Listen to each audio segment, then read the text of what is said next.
ഒരു മനുഷ്യൻ വല്ല തെറ്റിലും അകപ്പെട്ടു പോയെങ്കിൽ ആത്മീകരായി നിങ്ങൾ അങ്ങനെയുള്ളവരെ സൗമ്യതയുടെ ആത്മാവിൽ യഥാസ്ഥാനപ്പെടുത്തുവിൻ. അപ്പം നോക്കിയേ, ഇപ്പം പറഞ്ഞ ഈ സ്നാനമറ്റ എല്ലാവരും തുല്യരാണ് നമ്മൾ പറഞ്ഞില്ലേ. അതിനകത്ത് യവനെന്നോ യഹൂദനെന്നോ ഇല്ല, ദാസനെന്നോ പിന്നെ യജമാനെന്നോ ഇല്ല, ഒന്നുമില്ല. എല്ലാവരും ഒന്നായിരിക്കെ, എല്ലാവരുടെയും രക്ഷകൻ ക്രിസ്തു ആയിരിക്കെ, എല്ലാവരുടെയും ദൈവം പിതാവായിരിക്കെ, നിങ്ങൾ ഒരുത്തൻ വല്ല തെറ്റിലും വീണാൽ നിങ്ങൾ എന്ത് ചെയ്യണം? അവനെ ചൂരലും കൊണ്ടല്ല നേരിടേണ്ടത്. എന്ന് വെച്ചാൽ നമ്മളിവിടെ ചൂലെടുക്കുന്നതിൽ കഠിനമായിട്ട് നമ്മുടെ നാവ് കൊണ്ട് അവനെ അങ്ങ് ശാസിക്കും. ചില പിന്നെ പ്രസംഗികരുണ്ട്, അവരെന്താണെന്ന് അറിയാമോ, ഈ സഭയിലുള്ള ഏതെങ്കിലും ഒരു വ്യക്തി ഏതെങ്കിലും കുറ്റം ചെയ്തിട്ടുണ്ടെന്ന് ആത്മാവിലല്ല മറ്റാരെങ്കിലും പറഞ്ഞു കേട്ടാൽ മതി, പിന്നെ അന്നത്തെ പ്രസംഗം വഴി ഈ മനുഷ്യനെ കുത്തിയ. മനസ്സിലല്ലേ? അപ്പോൾ ഇത് പോഷത്വം. ഇവിടെ പറഞ്ഞ കാര്യം എന്താണ്? മുമ്പ് നമ്മൾ പറഞ്ഞ എല്ലാവരും ഒന്നായിരിക്കെ നീ ഇങ്ങനെ അവനെ ശാസിക്കേണ്ട കാര്യം സഭയിലില്ല. ഒരുത്തൻ വ്യക്തിപരമായിട്ടൊരു കാര്യത്തിൽ വീഴ്ച വന്നു കഴിഞ്ഞാൽ ഇവിടെ പറയുന്നുണ്ട്, ആത്മീകരായി നിങ്ങൾ അങ്ങനെയുള്ള ഒരു സൗമ്യതയുടെ ആത്മാവിൽ യഥാസ്ഥാനപ്പെടുത്തണം. അത് അവന് വ്യക്തിപരമായിട്ട് പോയി കണ്ടിട്ട് സ്നേഹത്തോടെ ആ കർത്താവിൻ്റെ ആ രക്ഷയെപ്പറ്റി വീണ്ടും അവനെ യഥാസ്ഥാനപ്പെടുത്തുവാൻ നീ സ്നേഹത്തോടെ അവന് ഉപദേശിക്കണം, സൗമ്യതയോടെ ഉപദേശിക്കണം, കോപത്തോടെയല്ല. വിധിക്കുക എന്ന് പറഞ്ഞാൽ എന്താണ്? ഇവൻ ഇന്ന പാപം ചെയ്ത് ഇവൻ ഇന്ന ഒരു നാളും രക്ഷപ്പെടത്തില്ല എന്ന് പറഞ്ഞാൽ എൻ്റെ അർത്ഥം എന്താണ്? വിധിയാണ്. അത് അങ്ങനെ കൽപ്പിക്കാൻ ഇവൻ ദൈവമാണോ?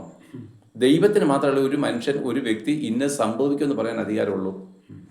അല്ലെങ്കിൽ ഒരു ജഡ്ജിക്കല്ലേ ഉള്ളത്?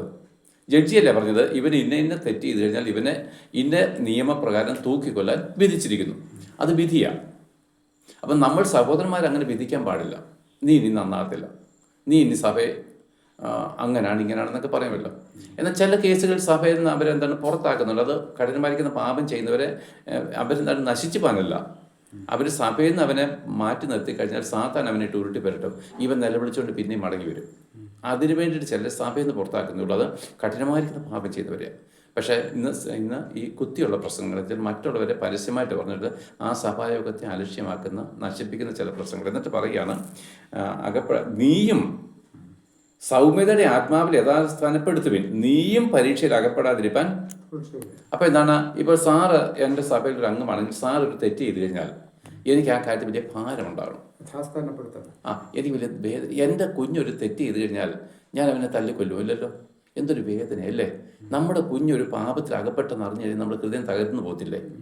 ഇതുപോലത്തെ ഒരു വേദനയാണ് വിശ്വാസിയായിരിക്കുന്ന ഒരുവൻ്റെ പരാജയത്തിൽ അല്ലെങ്കിൽ ഒരു വീഴ്ച, ഒരു പാപത്തിൽ നമുക്കുണ്ടാകുന്നത്. എന്നിട്ട് എന്താണ്? കണ്ണുനീരോട് നമ്മൾ കഴിഞ്ഞ ദിവസം പറഞ്ഞു, അപ്പോസ്തലർ പറഞ്ഞ 20-ാമത്തെ അധ്യായത്തിൽ കണ്ണുനീരോട് ഞാൻ നിങ്ങളുടെ അടുത്ത് എത്ര നാളിൽ നിന്ന് നിങ്ങൾ ഓർത്തോണം. അവനെ അങ്ങനെ യഥാസ്ഥാനപ്പെടുത്തുവാൻ ഉദ്ദേശിക്കുന്നത്. കാരണം എന്താണെന്നോ, നാളെ ഞാൻ ഈ ശരീരത്തിൽ ജീവിക്കുന്നതിനും ഏത് സമയവും ശ്രദ്ധിച്ചില്ലെങ്കിൽ പാപം ചെയ്യാൻ കഴിയുമായിരിക്കുന്ന ഈ ശരീരത്തിൽ വസിക്കുന്ന ഞാൻ നാളെ ഇതേ തെറ്റിലേക്ക് വീണേക്കാം. അപ്പം ഞാൻ ലജ്ജാമാത്രമായിട്ട് തീരുകയല്ലേ? അപ്പം ഈ ഭയത്തോടു കൂടി വേണം നീ മറ്റുള്ളവരെ ഉപദേശിക്കുക.